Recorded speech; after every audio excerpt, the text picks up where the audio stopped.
Bahwa cinta kasih Tuhan luar biasa dalam hidup kami. Saya pegang dulu ya Bapak Ibu. Sudah umur jadi agak ngos-ngosan. Begitu. Ya. Sekitar 3 minggu yang lalu, ketika saya pulang kerja, saya buka HP, saya baca WA. Saya di WA anak saya yang ada di Surabaya. Dan WA-nya cukup mengagetkan. Bu, saya kecelakaan. Saya kaget Bapak Ibu. Sebagai orang tua jauh dari anak itu ya, pasti perasaannya campur aduk. Cuma saya yakin, saya agak tenang karena apa? Anak ini masih bisa WA. Berarti dia masih sadar, masih aman. Langsung saya video call. Saat itu menanyakan gimana keadaannya. Ternyata saat itu dia sedang nangis di dalam mobil. dibawa ke rumah sakit. Lah kamu yang sakit apanya? Tangan saya sakit, posisi dia pulang dari kuliah mau ke rumah omnya. Jadi ada motor mau melanggar mobil di depannya tapi nggak nyampe, motornya jatuh, anak saya tidak sempat ngerem, jadi ikut jatuh. Nah, kamu yang sakit apanya? Tangannya. Ya sudah dibawa ke rumah sakit, dan anak saya dibawa ke rumah sakit oleh tadi yang mobilnya mau dilanggar, mas itu ditemani sampai minta periksa ronsen sampai jam 10 malam, setengah 10 malam hasil ronsen baru keluar dan ternyata tangannya ada retak. Nah, terus dari dokternya bilang, lah saran dokternya apa? Saya kan gitu. Ini diminta operasi atau digips. Tapi anak saya nangis, saya nggak mau operasi, saya nggak mau dibelek-belek gitu katanya. Nah, ya sudah, digips saja. Coba tanya biayanya berapa kalau digips. Nah, kemudian kita mau proses digips, anak saya mau proses digips, tanya biayanya berapa. Disampaikan 28 juta. Digips kok mahal banget gitu ya. Padahal saya tahu kalau di sini tidak sampai segitu gitu. Terus akhirnya omnya datang, om yang di Surabaya datang ke rumah sakit itu, ya udah om tolong diajak keluar dulu saja dari rumah sakit itu, karena rumah sakitnya tidak benar gitu. Nah, selagi itu saya WA dokter Solo Baru, saya punya kenalan dokter di situ, saya tanya hasil ronsennya, saya kirim ke dokter itu, dokter Yudi namanya. Kemudian saya tidak berharap dijawab karena malam-malam gitu ya, syukur-syukur dijawab. Dok, saya mau minta saran dari second opinion gitu, maksudnya ini harus dioperasi atau butuh digigit aja. Dokternya itu bilang, Bu, ini retaknya cuma sedikit, puji Tuhan, jadi digigit saja. Akhirnya anak saya sudah dibawa pulang ke rumah omnya. Paginya istrinya adik saya itu bekerja di rumah sakit ortopedi Surabaya. Saya minta tolong dia untuk konsulkan ke dokternya yang di rumah sakitnya itu. Konsul sudah, akhirnya anak saya digips di rumah sakit ortopedi Surabaya. Digips sampai saat ini, dan kemungkinan nanti dibukanya masih pertengahan November. Jadi kalau dibikin 8 minggu 2 bulan cukup lama. Nah, itu tangan kanan Bapak Ibu. Jadi anak saya tidak bisa nyetir motor kemana-mana. Sekarang kalau kemana-mana harus diantar. Tapi saya bersyukur sekali sama Tuhan. Ketika tadi seperti lampu di depan, ketika kita jatuh, pasti Tuhan tidak akan membiarkan kita sampai tergeletak. Ada orang baik di sekitar kita, atau Tuhan kirimkan orang-orang baik untuk menolong kita. Itu kasih setianya Tuhan buat kita. Saat ini kita mau mengucap syukur pada Tuhan karena Dia Allah yang baik. Kita siapkan hati kita untuk kita masuk tahta Tuhan.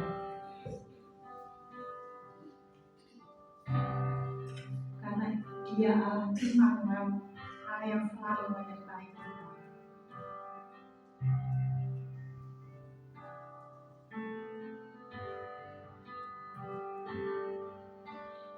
Aku datang dan berserah, ku nyatakan Kau yang berkuasa dalam gelap, Kau setia, Kau cahaya hidupku. Aku datang untuk berserah, ku nyatakan Kau yang bertahan dalam gelap, Kau sempurna, Kau cahaya hidupku. Kau buatkan aku bertahan, Kau harapan dalam kesesatan, Kau buktikan kesetiaan-Mu Tuhan.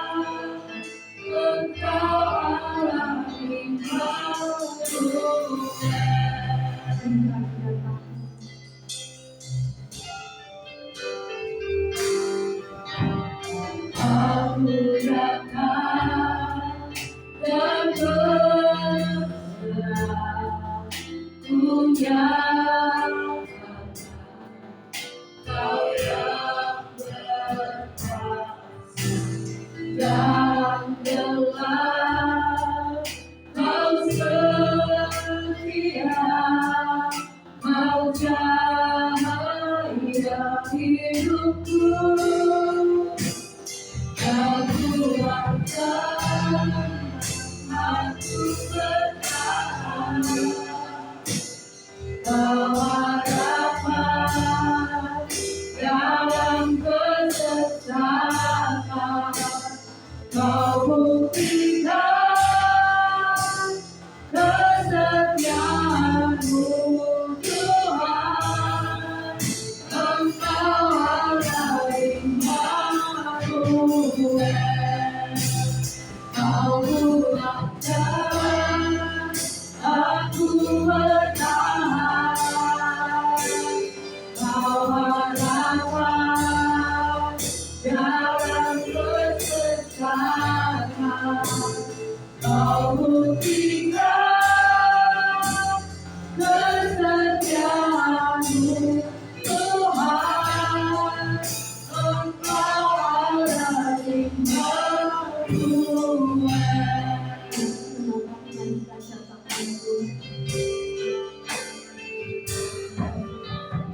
Aku datang dan bersemuanya, Kau yang berkuasa dan jelas, Kau setia, Kau cahaya hidupku. Kau kuatkan aku bertahan, Kau harapan dalam kesesakan. Kau buktikan kesetiaan-Mu, Tuhan. Engkau Allah Immanuel. Kau kuatkan kami,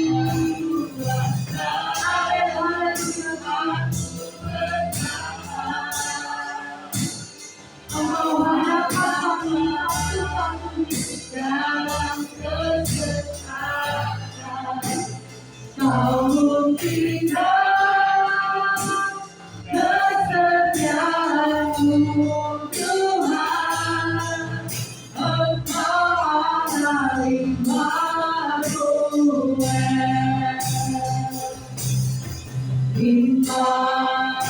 Immanuel, Immanuel, Allah besertamu.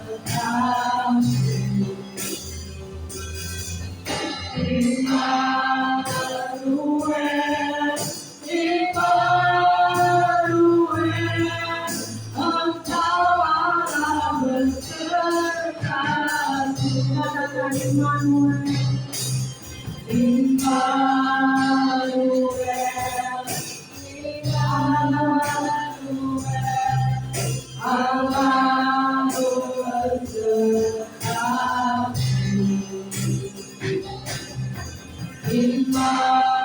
Immanuel, Immanuel,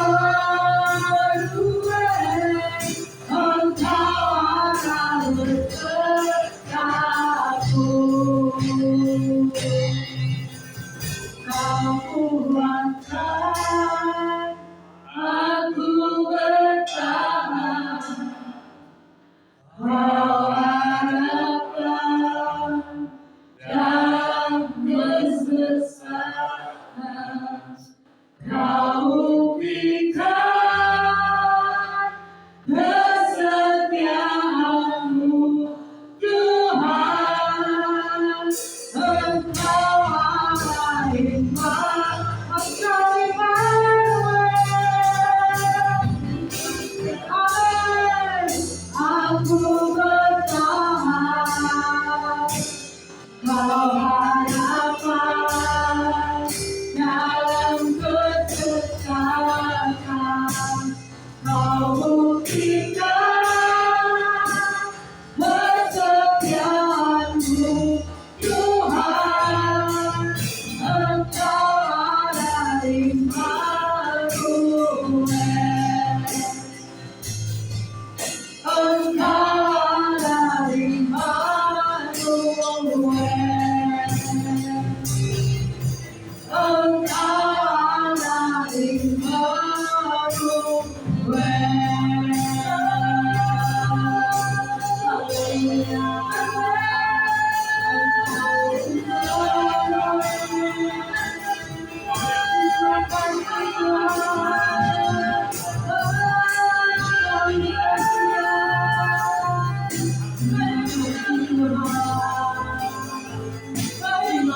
selalu disertai kami. Tak pernah meninggalkan kami apapun keadaan kami Tuhan. Kami ketika kami sakit, ketika kami jatuh, ketika kami dalam pergumulan ekonomi, Engkau ada Tuhan bersama kami. Dan Engkau memberi jalan keluar buat kami. Terima kasih untuk kesetiaan Tuhan. Karena kami percaya Tuhan, ketika kami bersama Engkau, segala perkara dapat kami tanggung di dalam nama Tuhan. Amin. Haleluya Yesus. Terima kasih Tuhan.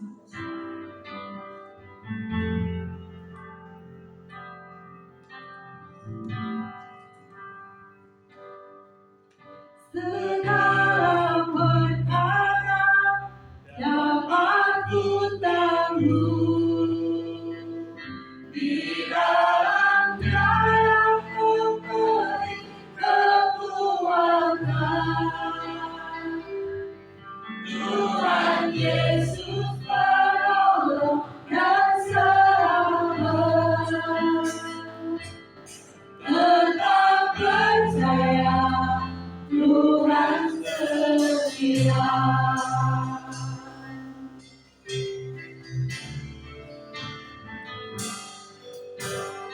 Penolong yang selalu setia, memenuhi keperluanku. Tak pernah yang mengecewakan. Yesus tak pernah gagal. Segala perkara dapat ku tanggung di dalam Dia yang memberi kekuatan. Tuhan Yesus penolong dan sahabat. Tetap percaya Tuhan setia.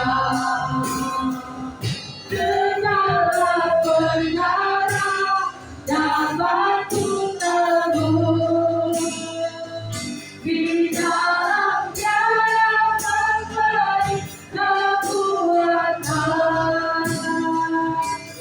Tuhan Yesus penolong dan sahabat. Tetap percaya Tuhan setia. Kita punya penolong yang setia. Penolong yang selalu setia, memenuhi keperluanku. Tak pernah yang mengecewakan. Yesus tak pernah gagal. Segala perkara dapat ku tanggung di dalam Dia yang memberi kekuatan. Tuhan Yesus penolong dan sahabat.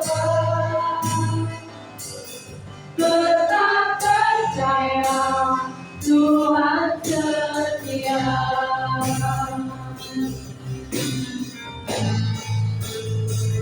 Segala perkara dapat ku tanggung di dalam Dia yang memberi kekuatan.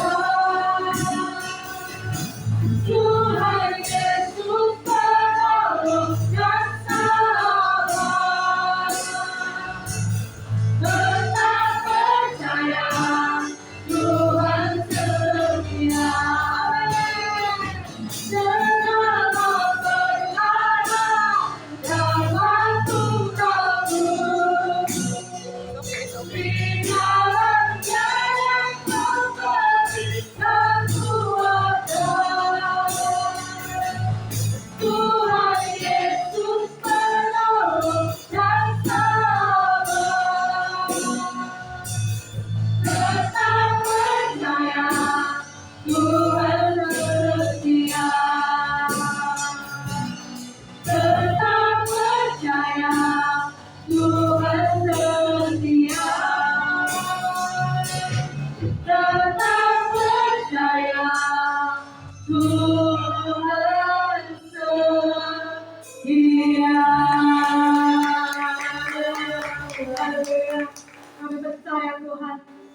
Kau setia. Kami dapat menanggung semua hal bersama Engkau Tuhan. Saat ini Tuhan, kami siap mendengarkan firman-Mu Tuhan. Kamu buka hati kami menjadi tanah-tanah yang subur, yang siap menerima benih firman Tuhan. Berkati Bapak Pendeta Ulus yang akan menyampaikan firman Tuhan. Biarlah apa yang keluar dari mulut beliau adalah kehendak-Mu saja ya Tuhan. Dan firman-Mu bisa memberkati kami, menguatkan kami, menyembuhkan kami Tuhan. Terima kasih Tuhan Yesus untuk hadirat-Mu yang indah pada pagi hari ini. Dalam nama Tuhan Yesus kami berdoa. Haleluya. Amin.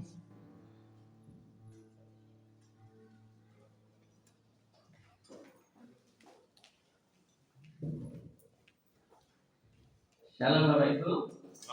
Puji Tuhan, bisa mungkin barengan saya singkat saja Bapak Ibu. Hari kita mau doa bersama di tempat Pak Rahmat. Jadi Bapak Ibu nanti bisa hadir semua berbondong-bondong ke rumah Mas Arya.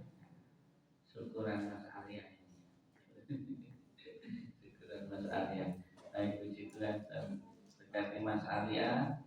Masa mudanya penuh banyak kenangan, cita-cita, dan masih banyak kesempatan mengukir sejarah. Oh, ini Mas Riko juga hadir ya, ya sudah sampai di gedung DPR MPR ya. Nanti kapan-kapan saya diajak ya Mas, Pak pengen foto ya. Biar saya bahagia Mas ya. Bapak Ibu, menurut Bapak Ibu bahagia itu apa Bapak Ibu?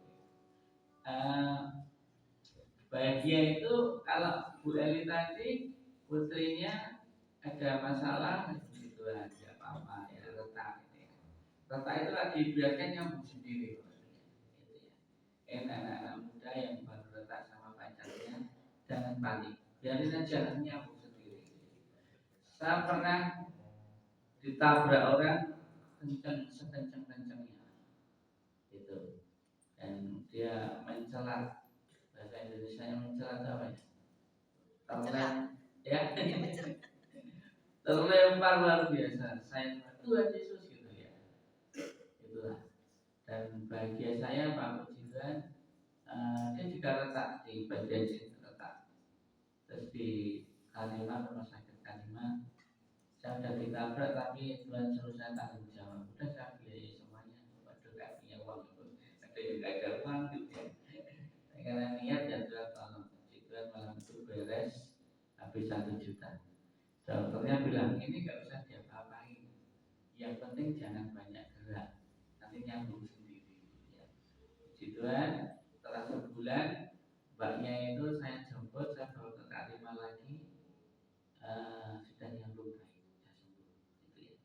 Dan malah jadi sahabat itu Bapak Ibu ya, rumahnya samping pom bensin salah. Bahagia itu ketika ada masalah. Dan Bapak Ibu punya definisi bahagia yang lain ya. Tapi kemarin itu lihat Pak Hendrik sama Bu Eti bahagia, senyum berdua, 2 orang di sana itu. Saya dolanan oli kok bahagia Pak Hendrik.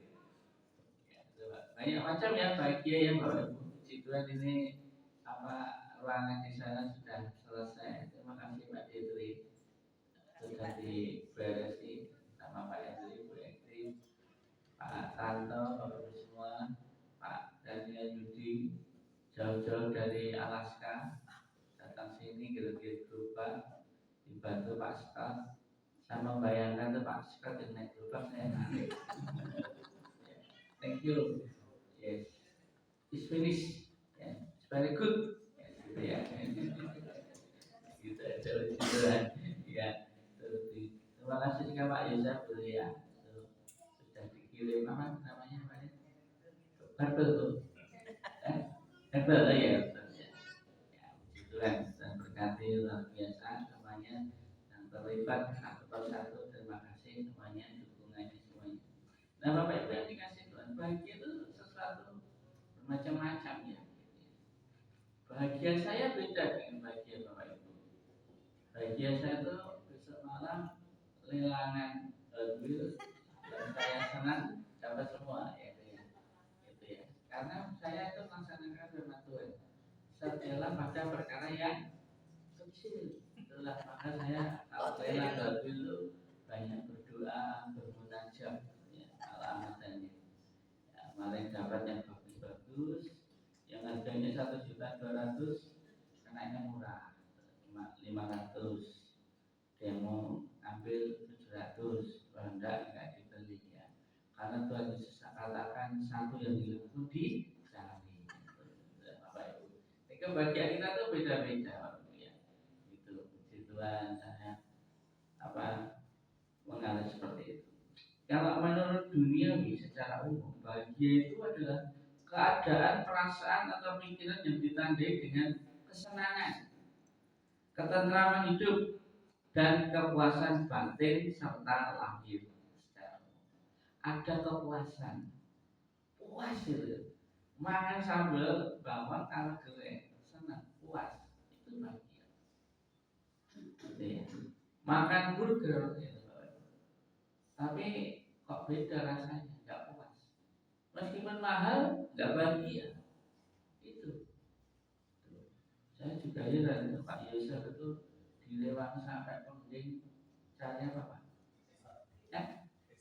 Seperti mau bahagia. Saya kalau tanya Bapak Ibu satu-satu mesti bahagianya begini.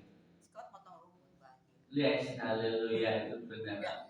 Sampai makam sulit tidak angker. Bersin Pak. Takut mau nggak? Pas datang, kalau orang lewat jangan salah, penghuninya baru, tambah ganteng. Jadi secara umum bahagia itu puas ya Bapak Ibu ya, lahir batin, tentram, gitu ya, tentram dan damai. Itu apa itu harus ada ketemu polisi harus ayam, itu bahagia juga ya Pak. Itulah kebahagiaan. Kalau menurut Alkitab Bapak Ibu, bahagia itu kondisi sejahtera dalam hubungan dengan Tuhan yang diperoleh melalui iman, ketaatan, dan hidup dalam kehendaknya. Jadi kondisi sejahtera itu karena dia benar di hadapan Tuhan. Itu untungnya Tuhan Yesus mengajarkan benar di hadapan Tuhan itu standarnya nggak rumit kayak Taurat. Meskipun dikatakan kalau kesalahan kita tidak melebihi orang-orang Yahudi, orang-orang yang berdoa sesuai hukum Taurat, kita nggak bisa masuk surga.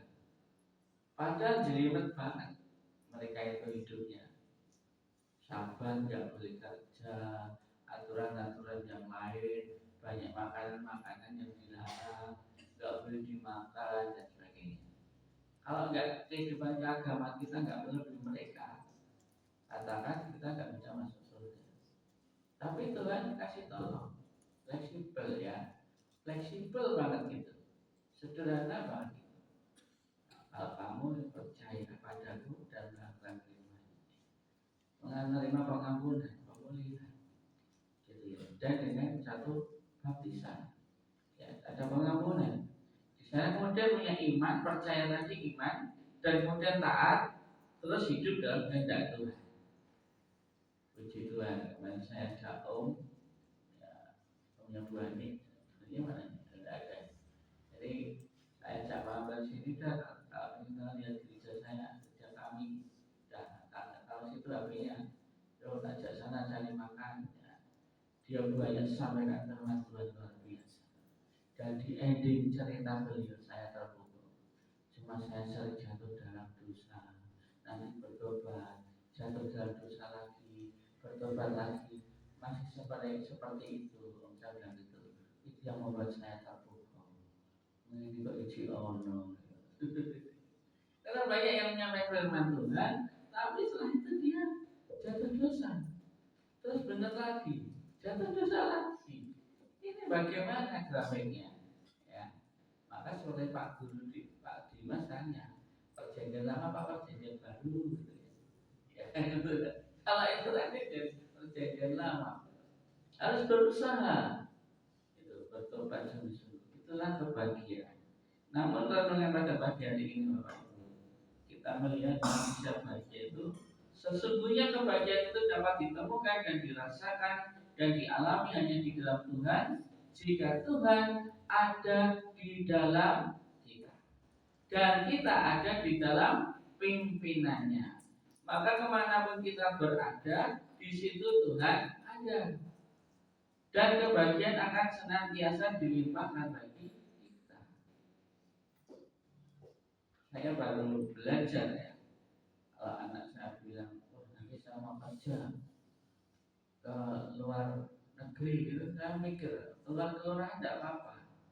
Luar negeri ya jauh kan. Gitu. Itu belajar. Ketika orang tua itu anaknya pergi itu, yang pergi itu senang-senang saja, yang ditinggal ini ya was-was. Ya, sampai teman saya bilang, aku ditinggal pacarku selama tak sedih Pak. Ditinggal piknik anakku di SMP, neng Bali terus dina prasut turu.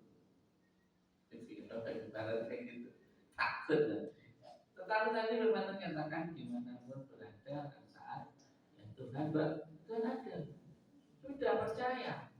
Mau kemana ya puji Tuhan melangkah dalam penyertaan Tuhan. Perlindungannya luar biasa. Itulah kebahagiaan. Namun dalam menggapai kesuksesan Bapak Ibu, orang bisa bahagia itu kalau ada uang. Ada yang bilang uang itu tidak segala-galanya. Terus dijawab nek sithik kan gitu. Nek oke segala-galanya. Kalau ada banyak uang bisa bahagia. Ada yang bilang begitu. Ya, tapi ada orang yang bilang aturan gak duit nanti aman-aman saja begitu. Ya, itu katakan itu Bapak Ibu. Nah, firman Tuhan pada pagi hari ini waspadalah akan ya waspadalah cinta akan uang. Firman Tuhan pada pagi hari ini Bapak. Kita diingatkan waspadai cinta uang. Kebahagiaan dunia seperti tadi. Kalau saya ya itu apalagi pemain sepak bola yang kaya-kaya itu bahagia kalau punya jet pribadi, punya villa mewah di pinggir pantai, itu fasilitas hidup lengkap dan sebagainya. Tetapi menurut Tuhan Yesus beda lagi. Kebahagiaan itu bukan seperti itu Bapak Ibu. Ya, bukan seperti itu. Berbahagialah jika kamu menderita, dikatakan itu. Berbahagialah orang yang miskin.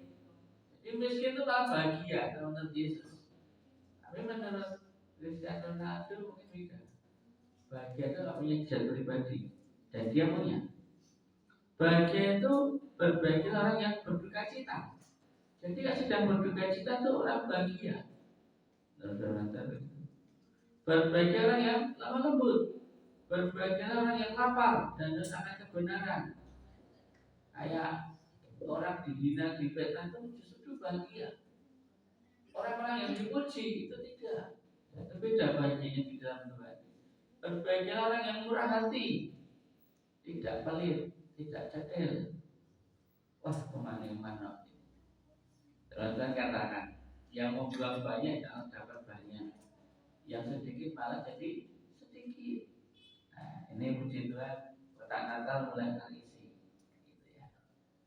Bapak Ibu membeli untuk Tuhan, itu orang berbahagia.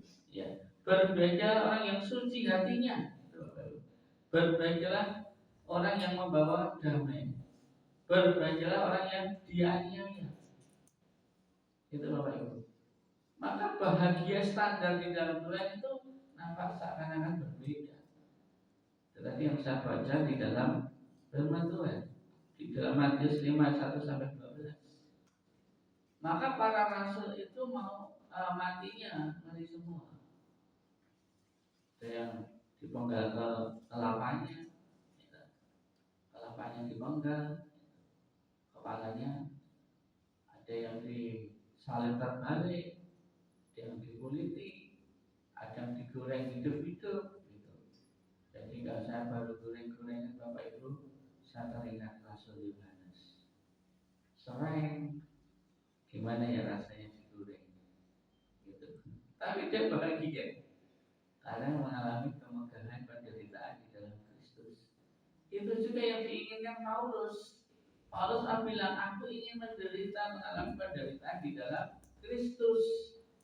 Maka ketika kita mengalami masalah apapun, kita sedang memikul salib. Ketika memikul salib itulah kita menjadi bagian dari kerajaan Allah. Maka bahagia. Ini yang sulit kita bayangkan, Bapak Ibu. Saya ingin bersama untuk mengingat peristiwanya zaman Nabi Amos. Kita akan baca bersama-sama firman Tuhan di dalam Amos 6.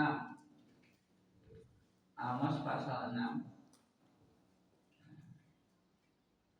ayat 1 dulu ya, saya baca ayat 1.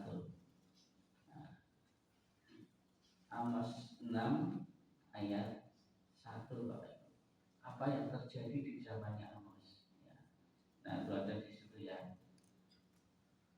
Nah, puji Tuhan. Terima kasih banyak kita baca bareng-bareng, Bapak Ibu. Celaka atas orang-orang yang merasa aman di Sion, atas orang-orang yang merasa tentram di gunung Samaria, atas orang-orang terkemuka dari bangsa yang lama, orang-orang yang kepada mereka kaum Musa dan biasa datang. Amos itu zamannya Yerobeam, dan dia seorang peternak, penggembala domba ya, dan dipanggil menjadi nabi. Zamannya Yerobeam. Yerobeam itu setelah Salomo apa sudah? Coba ya. Salomo meninggal diganti anaknya, pecah negaranya jadi dua, selatan dan utara. Selatan Rehabeam, yang utara rajanya Yerobeam. Mereka menyembah berhala dan sebagainya. Orang-orang mabuk kekayaan, cinta akan uang, bahagia itu seakan-akan sekilas di perjanjian lama itu kaitannya dengan banyak uang, punya jabatan, sehat.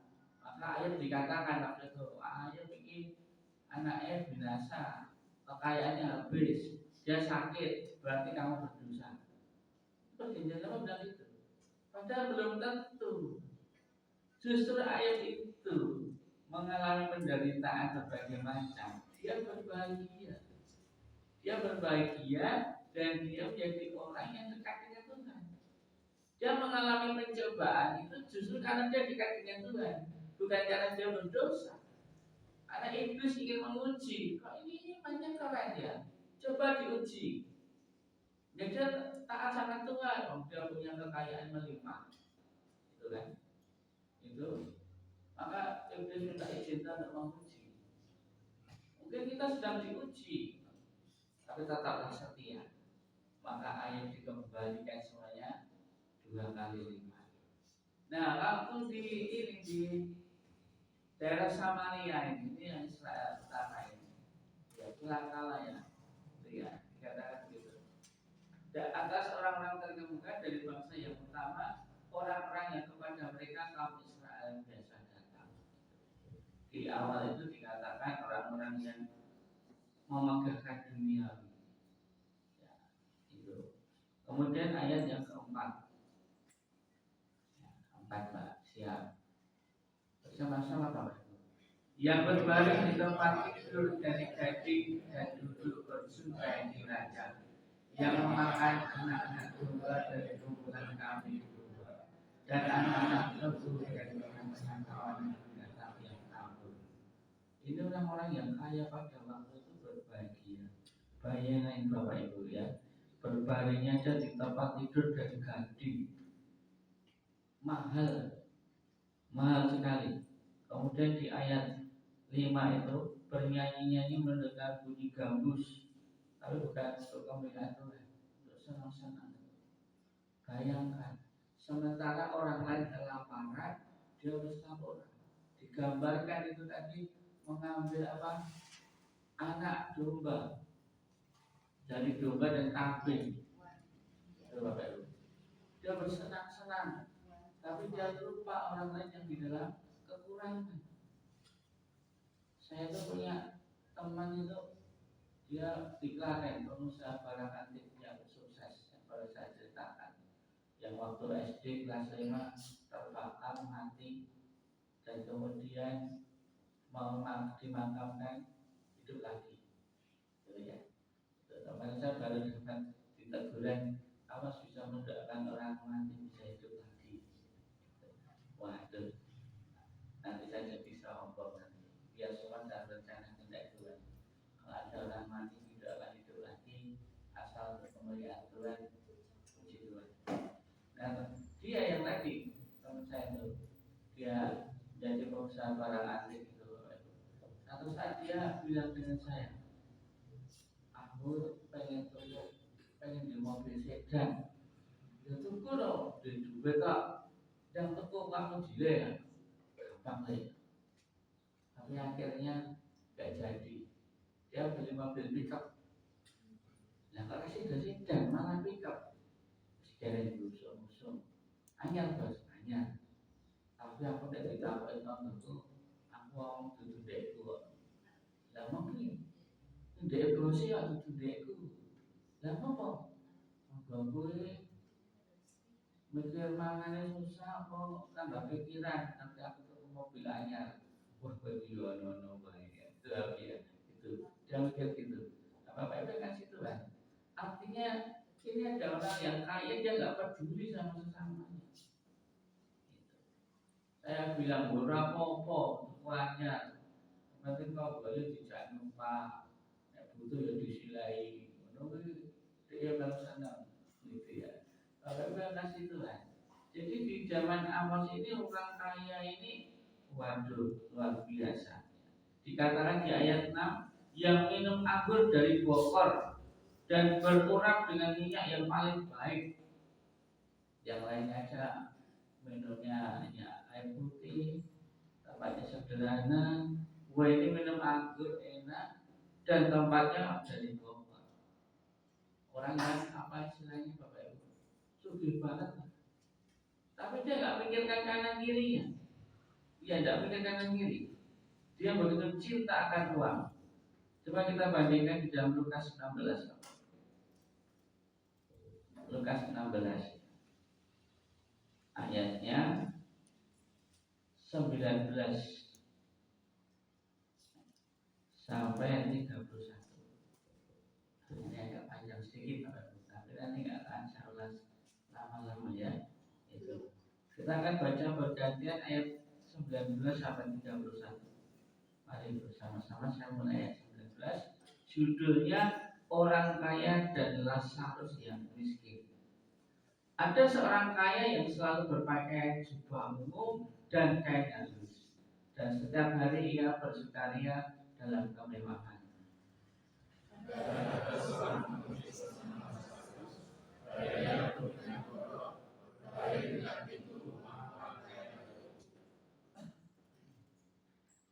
Dan ingin menghilangkan laparnya dengan apa yang jatuh dari meja orang kaya itu, malah anjing-anjing datang dan menjilat boroknya. Kemudian orang miskin itu lalu dibawa oleh orang kaya itu juga mati lalu dikubur, dan sementara ia menderita sengsara di alam maut, ia memandang ke atas, dan dari jauh dilihatnya Abraham dan Lazarus duduk di pangkuannya. Lalu ia berseru, Bapak Abraham, kasihanilah aku, suruhlah Lazarus supaya menunjukkan aku jarinya dalam air dan menunjukkan lidahku, sebab aku sangat sakit dalam nyala api ini. Tetapi Abraham berkata, Anak, ingatlah bahwa engkau telah menerima segala yang baik sewaktu hidupmu, sedangkan Lazarus segala yang buruk. Sekarang ia mendapat hiburan dan engkau sangat menderita.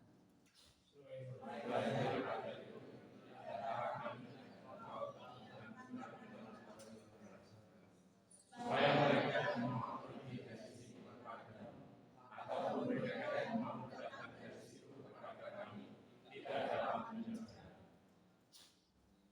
Kata orang itu, kalau demikian aku minta kepadamu Bapa, supaya engkau menyuruh dia ke rumah ayahku. Sebab masih ada 5 orang supaya memberikan susu, agar mereka jangan masuk ke Tetapi kata Abraham, ada pada mereka kesaksian Musa dan para nabi.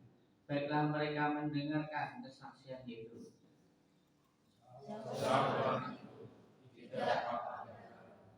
Tapi jika ada seorang yang datang dengan mereka akan bertobat. Kata Abraham kepadanya, jika mereka tidak mendengarkan kesaksian Musa dan para nabi, mereka tidak juga akan mau diyakinkan, sekalipun oleh seorang yang bangkit dari antara orang mati. Ini Injil Tuhan Bapak Ibu. Yesus berikan perumpamaan orang kaya dan orang miskin. Ya, sudah kaya raya, sukses, akhirnya nggak dapat surga. Jadi bahagianya bersifat sementara. Kalau Lazarus yang tadi miskin, sakit, dia mati, masuk tempat yang enak. Bahagianya lebih langgeng kekal. Ya, repotnya gini, sudah miskin masuk neraka, ya susah lagi. Orang kaya masuk neraka, karena dia kaya raya dan kekayaannya itu menjadi tujuan. Harusnya kekayaan itu menjadi sarana, bukan tujuan. Kalau kekayaan menjadi sarana, Bapak Ibu, ketika kita kaya, kekayaan kita menjadi berkah juga untuk saudara kita. Itu bedanya itu. Jadi terus jangan sampai nanti ada ayat begini, orang Kristen nggak boleh kaya, ya gitu ya. Mas Niko tidak sampai Jakarta, nanti jadi kaya. Di sini aja Mas dengan kita. Karena orang Kristen nggak boleh kaya, nah kocok nggak boleh, gitu ya. Orang Kristen itu boleh kaya, tetapi dengan kekayaannya menjadi sarana nama Tuhan dimuliakan. Dan di Indonesia ini yang memegang kekayaan di negara ini sebenarnya banyak anak-anak Tuhan. Ya, apakah itu menjadi sarana atau tujuan? Kalau menjadi sarana bagi kemuliaan Tuhan untuk memenangkan bangsa ini diselamatkan, itu yang perlu ya untuk pemenangan banyak jiwa-jiwa baru. Maka banyak sekali yang mendanai untuk pelayanan-pelayanan dan sebagainya, menolong yatim piatu. Ini saya dapat usulan Mas Haji ini belum terlaksana. Saya dalam doa Mas Haji. Ada Natal ke rumah yatim piatu. Itu kekayaan jadi sarana. Meskipun saya sendiri juga yatim piatu. Ya. Oh, ini kapan ini ya? Kita berdoakan satu sana. Ya Bapak Ibu ya. Mungkin kita baru membawa 5 dus supermi ya enggak apa-apa. Mungkin baru mampu bawa 5 pack beras 5 kilo enggak apa-apa. Saya tuh masih ingat waktu di anti asuhan yang di Ceman itu. Saya mantai pantau ini, terus saya tanya anaknya, kamu ini aslinya mana? Tinggal di sini. Juga kamu tahu Pak Urus, asli saya di mana? Oh saya bayi dan di sini kok. Saya nggak tahu bapak ibu saya siapa. Jadi saya nggak tahu aslinya mana. Ya saya tahu di sini. Aduh bapak ibu, saya nangis. Terus pulang. Jadi ngelatih itu nggak dibayar, malah saya malah ini harus tinggalin ini. Karena hati saya tidak bahagia. Dengan saya ninggalin anak itu saya bahagia. Dan ini ada sedikit buat kamu yang berdua ya. Iya Pak Urus. Ini nggak usah Pak, nggak diterima. Biar saya bahagia. Saya baru sedih. Bukan karena kamu, karena sesuatu. Minggu berikutnya saya datang situ lagi, kemudian bilang terima kasih ya Pak Urus, dikasih uang anak-anak ini cuma sedikit buat jajan. Mereka nggak pernah jajan Pak. Mereka nggak pernah bawa uang sekolah. Nah terus, maksudnya gimana ya bawa bekal? Mereka kami ajari uang ini dikumpulkan. Nanti akhir semester liburan mereka bisa liburan. Ya, wah luar biasa. Jadi mereka bisa liburan, bisa beli baju bagus. Ya, dan juga merenungkan itu. kapan ya gitu, berkat sisihkan kirim sana gitu. Pengurusnya juga mengurus dengan baik.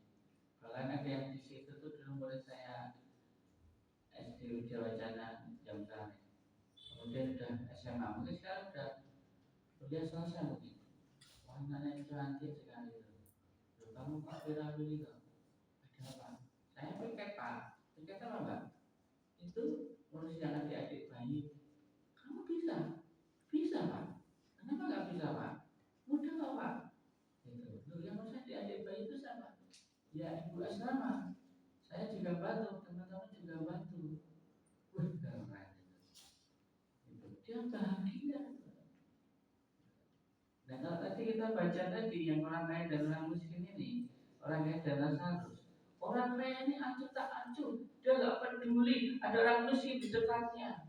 Mbok yo roti ini diadek sing diberikan, kamu makan ya saya carikan tempat. Kekerasan itu tidak harus memukul, Pak. Ya, pelanggaran kekerasan dalam di tengah masyarakat ataupun di mana itu tidak harus memukul atau membentak.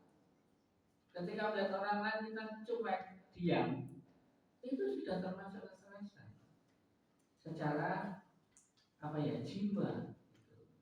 Ini ada orang miskin, lapar, borokan, cuekin, dia enak makan, bahkan dia rela nunggu gobrokannya sampai dijilati anjing. Malah ketika kita tidak menyapa itu cuek, ngenengke, itu termasuk kekerasan. Maka kembali ke orang kaya ini tadi, dia orangnya keras, sombong. Dia kaya tapi dia hanya cintakan orang, dia nggak waspada. Jadi waspada. Ya, kaya raya ini jadi sibuk. Setelah sibuk ngurus uangnya, lupakan Tuhan. Tidak lagi hormat pada Tuhan. Semua bisa aku beli. Dia kemudian merasa dirinya Tuhan. Nah, semua bisa tak beli kok. Ngapain saya ibadah? Ngapain aku merendahkan hati di hadapan Tuhan? Nah, itulah orang yang tidak waspada, cinta akan uang, cinta akan kekayaan. Maka diingatkan oleh Mazmur, Bapak Ibu. Mazmur mengingatkan di dalam Mazmur 146 ayat 1 sampai 10. Saya cuplik aja. Aku tidak memuliakan Tuhan selama aku hidup dan bermazmur bagi Allahku selagi aku ada. Nah ini orang yang cintakan Tuhan. Janganlah percaya pada para bangsawan, kepada anak manusia yang tidak dapat memberikan keselamatan. Nah ini pilihan orang bahagia itu yang memberikan keselamatan, kekayaan, uang itu sementara bahagianya, tidak beri keselamatan. Tetapi Lazarus pilih yang benar. Dia pilih pada Tuhan. Seperti Ayub juga.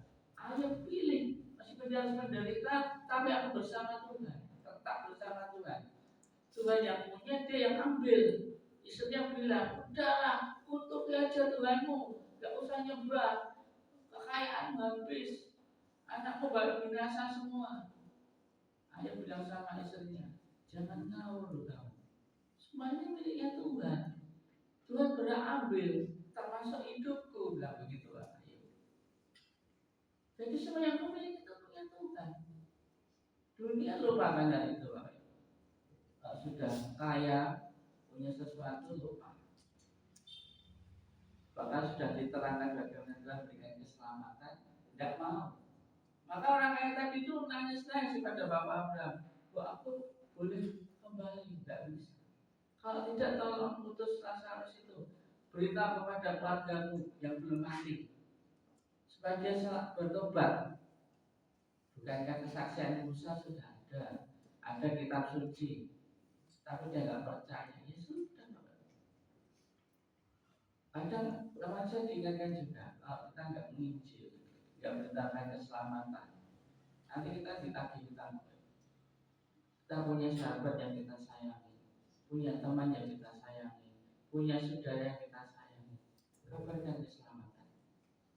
Ini ada kabar keselamatan masuk surga yang dijamin oleh Tuhan sendiri dengan iman dan percaya. nanti mereka nuntut kayak dialami Lazarus sama orang kaya yang sudah mati tadi. Kenapa Tuhan? Waktu di dunia saudara ini nggak beritakan, aku nggak diberitahu.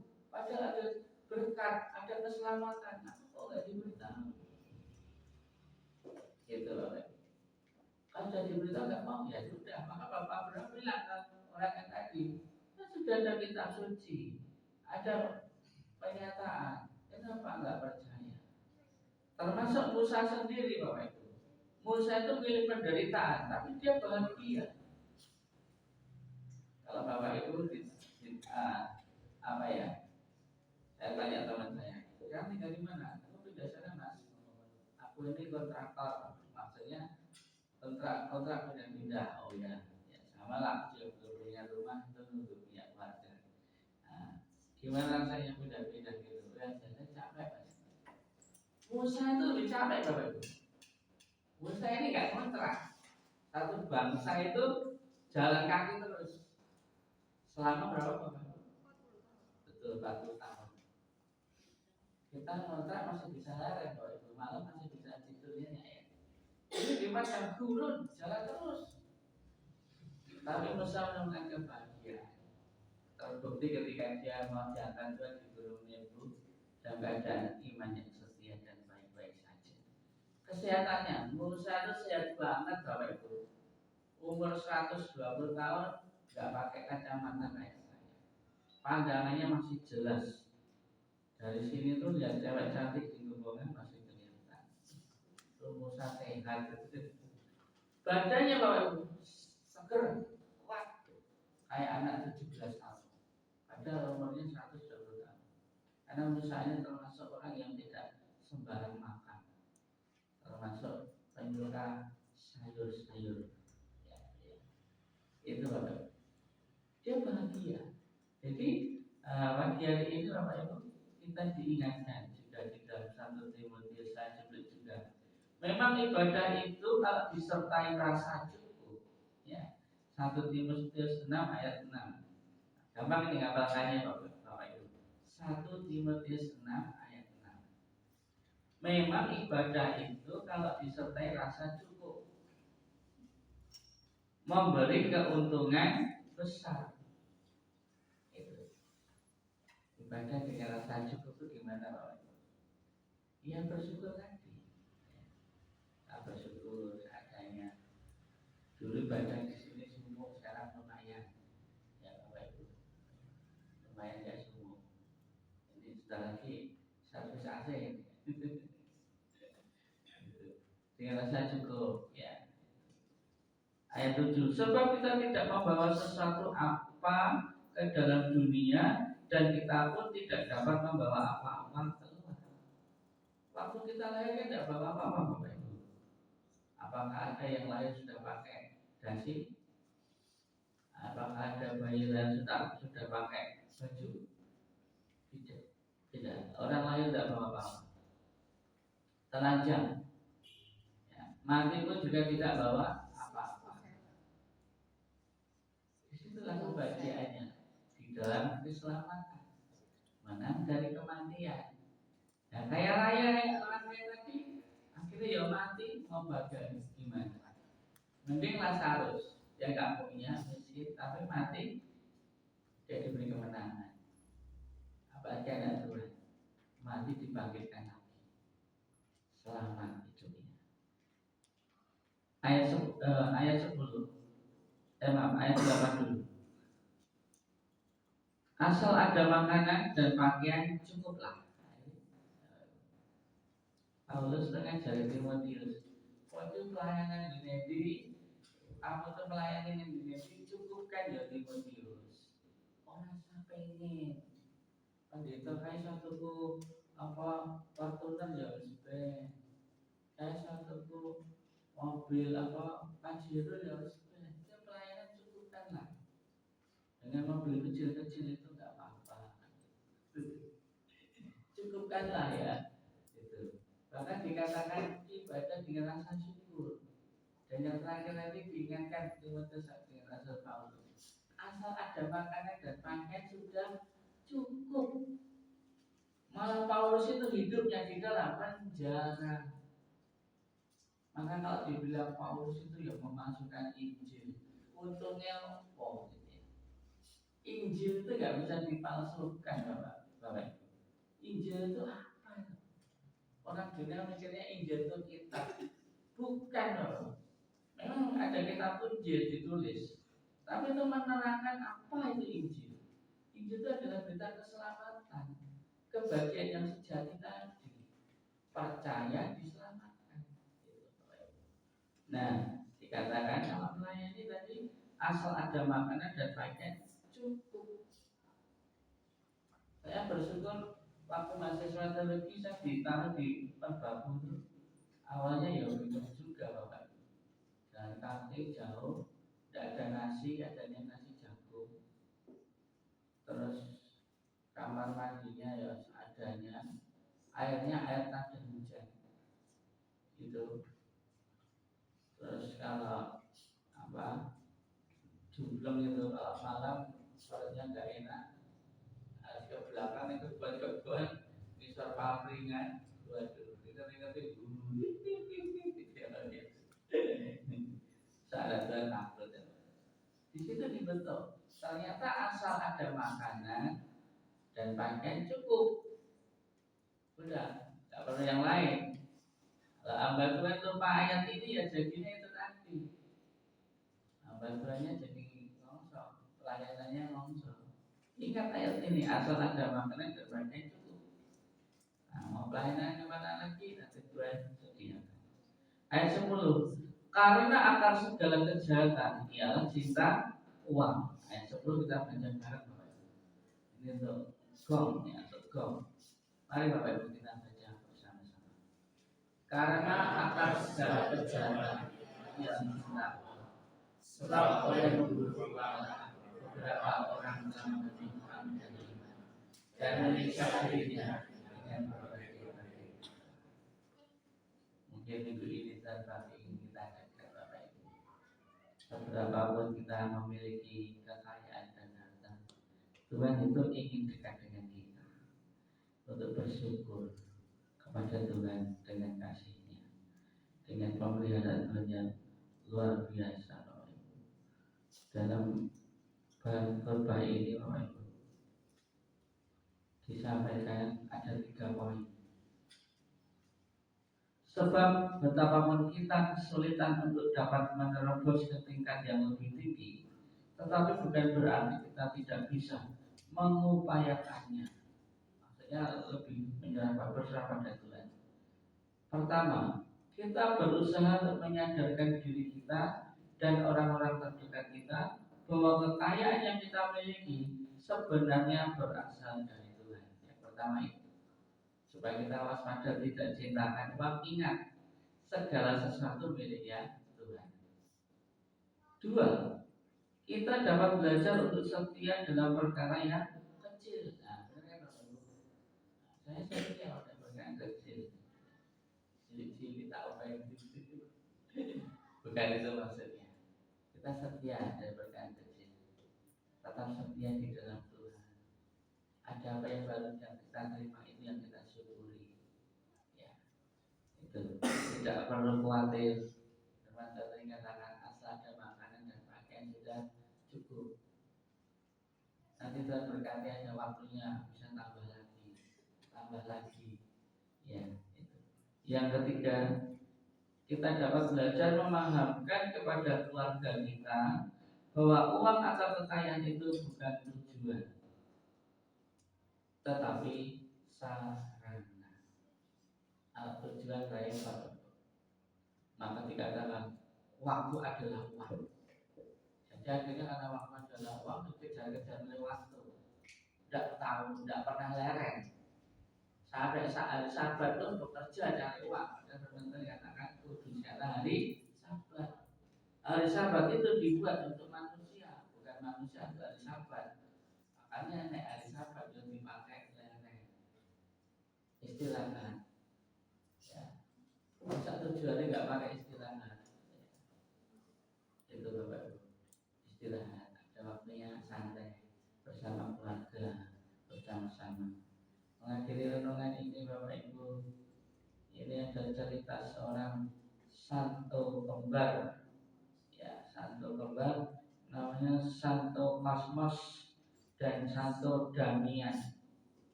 Bukan Mas Damian pesulap sempurna, bukan itu. Santo Cosmos dan Santo Damian ini, ya Bapak Ibu, Santo Cosmos dan Santo Damian ini adalah dua bersaudara kembar, asalnya dari Arab. Pada abad ketiga, ya, dia menjadi martir Kristen. Sejak kecil, dia dibimbing ibunya untuk taat akan firman Tuhan, baca Alkitab, berdoa. Ya kok mesti itu ya? Iya Bapak Ibu. Hanya dengan baca firman Tuhan kita beri kekayaan surgawi. Nggak pernah baca Alkitab tidak tahu apa-apa. Harus baca. Ada waktu ya. Tuh sudah TikTok kan 2 kali ya, nanti baca Alkitab ya. Nah saya baca Alkitab, TikTokan lagi ya. Ya. Jangan TikTokan terus. Tuh. Nanti bisa encok, gelimu. Ya. Siapkan baca biar paham. Nah seperti Santo Cosmos dan Damian ini, rajin baca firman Tuhan, baca firman Tuhan, dia dapat petunjuk, bisa bikin resep-resep jamu yang mujarab, luar biasa Pak. Akhirnya dia jadi tabib seperti Lukas ya. Banyak orang sembuh dari beliau, dibuatkan ramuan, nih sembuh, nih sembuh, sembuh, sembuh, sembuh, sembuh. Ya dalam fisik dari Tuhan, Bapak Ibu di sini ada panggilan untuk mendoakan orang sakit sembuh. Jadi Bapak Ibu semua tumpang tangan doakan keluarga sakit, doakan. Nah, Damian dan Cosmos ini dengan pintar membuat ramuan untuk orang sehat dan sembuh. Waktu itu orang-orang yang bayar dia tidak mau. Jadi Damian dan Cosmos ini menolak, tidak mau dibayar. Ini dibayar, tidak usah, dikembalikan semuanya. Karena mungkin dia seperti petunjuk Paulus kepada Timotius tadi, asal ada makanan dan pakaian sudah. Dan setelah itu Bapak Ibu, banyak orang jadi percaya Tuhan Yesus. Waktu itu Arab masih dikuasai Romawi. Mereka ditangkap dan harus dibunuh. Itu Cosmos dan Damian harus dibunuh. Dia dilempari batu Bapak Ibu. Dia nggak mati, nggak sakit. Karena apa? Batu yang dilempar itu tidak mengenai mereka, malah batunya balik mengenai mereka. Itu kemarin anak saya itu beli pistol prank, kurang ajar, ditembak bayinya menyemprotin. Ya tidak batunya damnya itu dilempar ke damnya sama terus batunya nggak kesana, balik pada yang lempar. Dipanah bawah, sudah diikat di kayu, tempat kayu itu 2 orang itu orang kembar itu panah dan pasukan berbuat sulit. Panahnya nggak mengenai, balik saja. Gitu. Jadi dia nggak mati. Akhirnya kaisarnya atau pimpinannya ini satu-satunya yang tidak menggarap kepala. Karena dia nggak bisa dilempari batu dan dipanah, balik semua. Akhirnya mereka dipenggal kepala. Kebahagiaan waspada, hindari cintakan uang. Kita boleh kaya, tapi kaya itu uang, kekayaan itu hanyalah sarana. Jangan sampai digundali banget. Karena kita punya kekayaan yang luar biasa, yang tidak bisa dibayar dengan uang, yaitu kerajaan surga. Tempat yang indah, tamannya sangat indah, di dunia ini tidak ada. Di sana kita punya kekayaan. Jangan sampai menjadi kekayaan dunia, jangan kekayaan surgawi. Ada pepatah Jawa mengakhiri renungan ini dikatakan mulia apa itu? Golek ucap kelangan apa? Kelangan betul. Tahu artinya mas-mas bapak.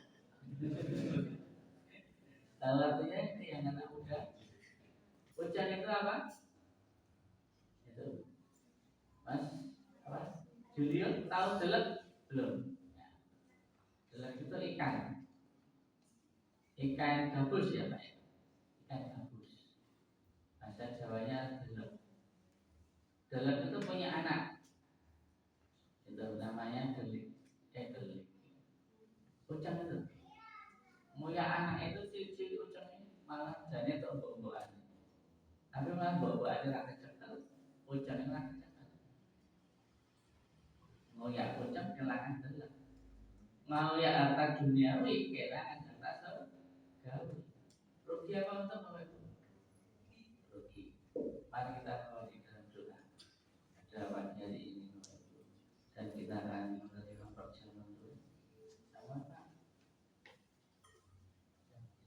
Untuk pelayanan perjamuan kudus saya serahkan kepada Bapak karena Tuhan dan untuk pelayanan perjamuan kudus.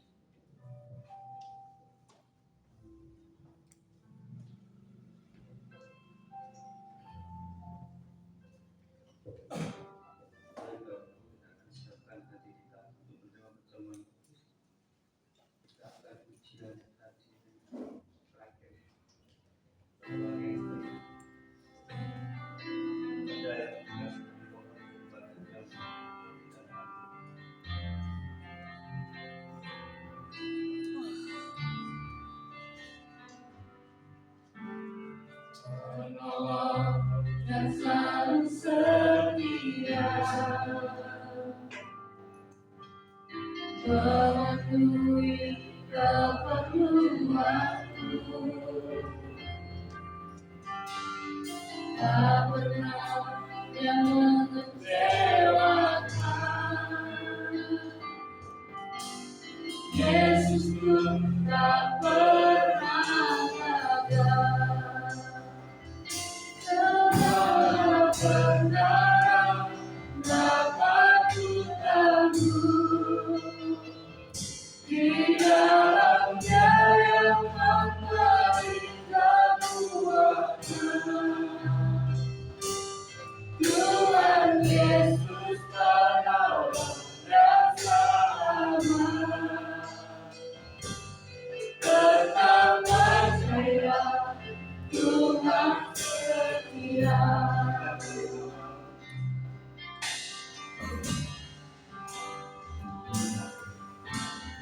Penolong yang selalu setia, memenuhi keperluanku, tak pernah yang mengecewakan.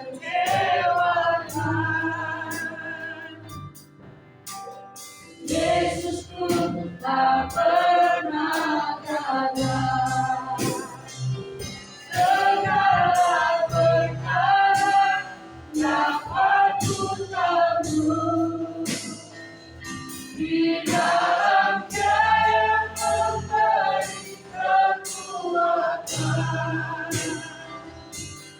Tuhan Yesus penolong yang selamat. Tetap percaya Tuhan setia.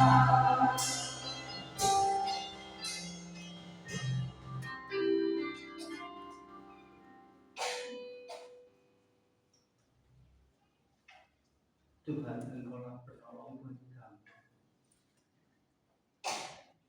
Di dalam Engkau segala perkara Engkau tanggung ya Tuhan.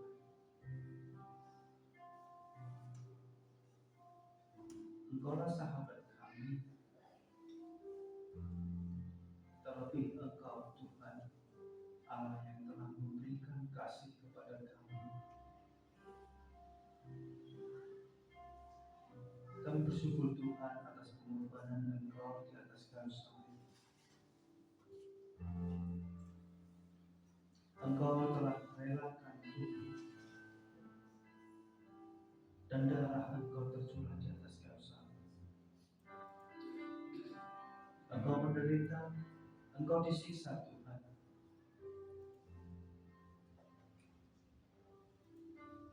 Engkau memberikan tubuh dan darah Engkau untuk menebus dosa kami.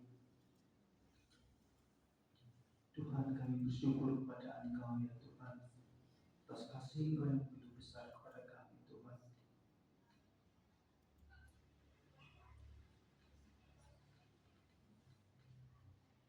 Mari Bapak Saudara, kita akan siapkan hati kita untuk menerima roti dan anggur ini. Kita bersama akan angkat roti ini. Kita akan terima roti ini sebagai tubuh Tuhan. Dan ketika mereka sedang makan, Yesus mengambil roti, mengucap berkat, memecah-mecahkannya, lalu memberikannya kepada murid-muridnya dan berkata, ambillah, makanlah, inilah tubuhku. Mari Bapak Saudara, kita akan terima roti ini sebagai tubuh Tuhan.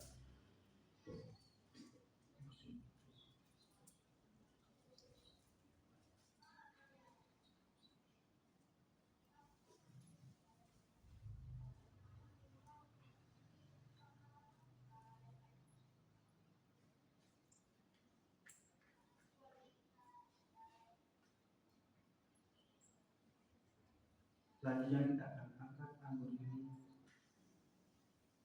Sudah itu ia mengambil cawan, mengucap syukur, lalu memberikannya kepada mereka dan berkata, minumlah kamu semua dari cawan ini, sebab inilah darahku, darah perjanjian yang ditumpahkan bagi banyak orang untuk pengampunan dosa. Mari Bapak Saudara, kita akan terima anggur ini.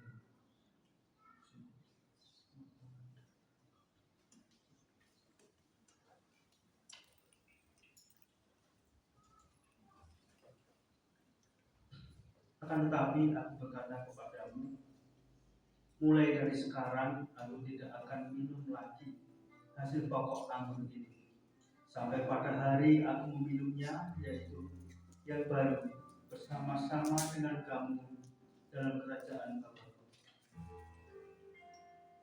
Terima kasih Tuhan atas kasih Engkau, atas pengampunan dosa yang Kau berikan kepada kami, yang menjadikan iman kami percaya kepada Engkau Tuhan, dan kehidupan yang Kau berikan kepada kami Tuhan. Dan bersyukur Tuhan, kiranya senantiasa Tuhan mampukan kami untuk selanjutnya dalam setiap langkah hidup kami Tuhan, tetap tinggal di dalam Engkau, tetap setia pada Engkau Tuhan, senantiasa berjalan bersama Engkau, seperti Lazarus yang setelah Tuhan panggil, dia bersama pangkuan Bapak Abraham. Sekalipun keadaan yang tidak memungkinkan Tuhan, senantiasa Engkau ada bersama kami dan kami memiliki iman berjalan bersama Engkau. Berkati Tuhan senantiasa hidup kami, setiap aktivitas kami, setiap pergumulan kami Tuhan. Terima kasih Tuhan dan bersyukur kepada Engkau. Di dalam nama Tuhan Yesus Kristus kami berdoa. Amin. Terima kasih Tuhan.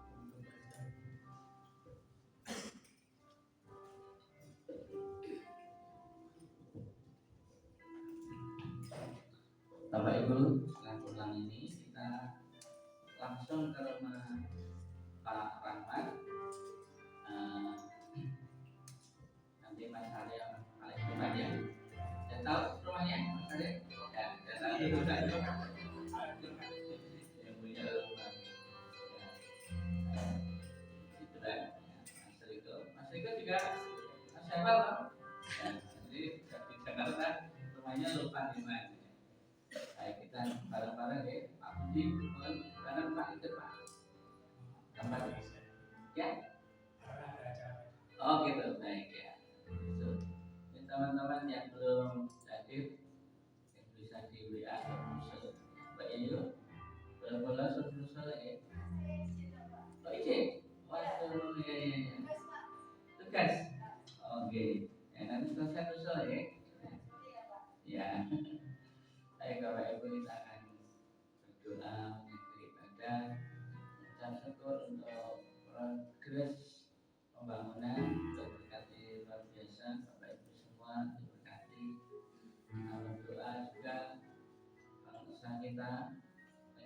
Tuhan di tengah-tengah situasi dunia yang makin luar biasa. Setan yang udah terus ya kejuaraan semuanya dan perlindungan Tuhan kita damai seluruh bangsa diberkati. Berdoa untuk setiap aktivitas Bapak Ibu semuanya, saudara semua berkati sukses, lancar, yang sekolah lancar, pekerjaan dimudahkan, segala sesuatu dimudahkan, diberikan keselamatan. Mari kita berdoa. Terima kasih Tuhan, kami syukur untuk gereja kami tempat ini Kau berkati terus melimpah. Berkat kasih dan semua di tempat ini Tuhan. Kami tahu hidup ini kami harus berjuang, tidak lepas dari segala penderitaan. Tetapi firman Tuhan pada pagi hari ini mengingatkan untuk kami selalu berbahagia. Kami percaya pasti Tuhan campur tangan. Sesulit apapun kehidupan kami, Tuhan beri kami kemudahan, kesuksesan, pertolongan tepat pada waktunya. Setiap usaha kami, setiap pendidikan anak-anak kami, semua Tuhan beri kemudahan. Anak-anak kami semua boleh berprestasi. Kami percaya selama kami andalkan Tuhan, kami utamakan Tuhan, pasti pertolongan luar biasa. Pasti pertolongan Tuhan dahsyat, bahkan di luar apa yang kami perkirakan. Terima kasih Tuhan. Jika kami berdoa Tuhan untuk pembangunan ruang sekolah minggu sudah boleh dikerjakan luar biasa. Kami tinggal berdoa untuk keperluan penyekat dinding penyekat. Kami juga perlu ada wire atau kipas angin. Kami percaya Tuhan sediakan semuanya. Tuhan berkati dan berkati Bapak Ibu semua yang terlibat, baik yang mendukung pendanaan, baik yang mengelola keuangan, baik yang mengerjakan, semuanya yang mendukung dalam doa. Tuhan berkati. Sebab bangunan gedung ruang sekolah minggu bisa segera sempurna. Terima kasih Tuhan. Dan kami berdoa juga Tuhan keadaan bangsa negara. Lindungilah kami dalam perlindungan-Mu. Tuhan Yesus adalah penolong kami yang setia. Jika sebentar lagi yang akan menuju ke rumah Rahmat, berkati kami semua bersama-sama untuk doa dan syukur ke rumah Pak Rahmat. Terima kasih Tuhan, ini ucapan doa kami. Sempurnanya di dalam nama Tuhan. Kami mengakhiri ibadah ini dengan ucapan syukur di dalam nama Tuhan Yesus. Bapak Ibu, arahkanlah hati kepada Tuhan dan semuanya berkat Tuhan. Tuhan yang penuh kasih anugerah, yang melindungi kita, memberi kita kemenangan hidup. Kita diberkati, dilimpahkan berkat rezeki yang menjadi sarana hidup. Diberkati setiap pergumulan, diberi kemenangan. Sebab pertolongan kita datang dari Tuhan yang menjadikan langit dan bumi. Di dalam nama Bapa, Putra, dan Roh Kudus. Amin.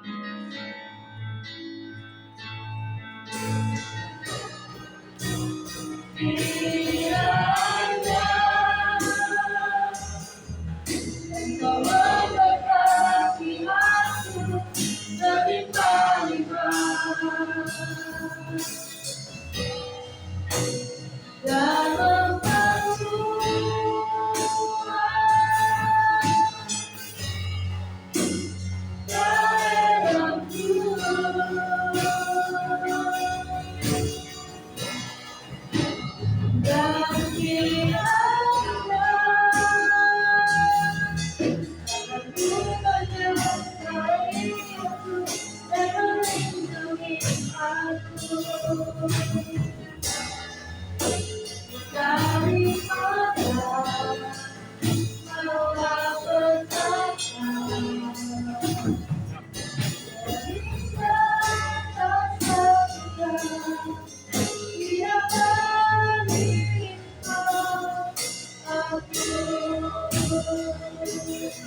Amin.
How to turn it on? I cannot turn it on.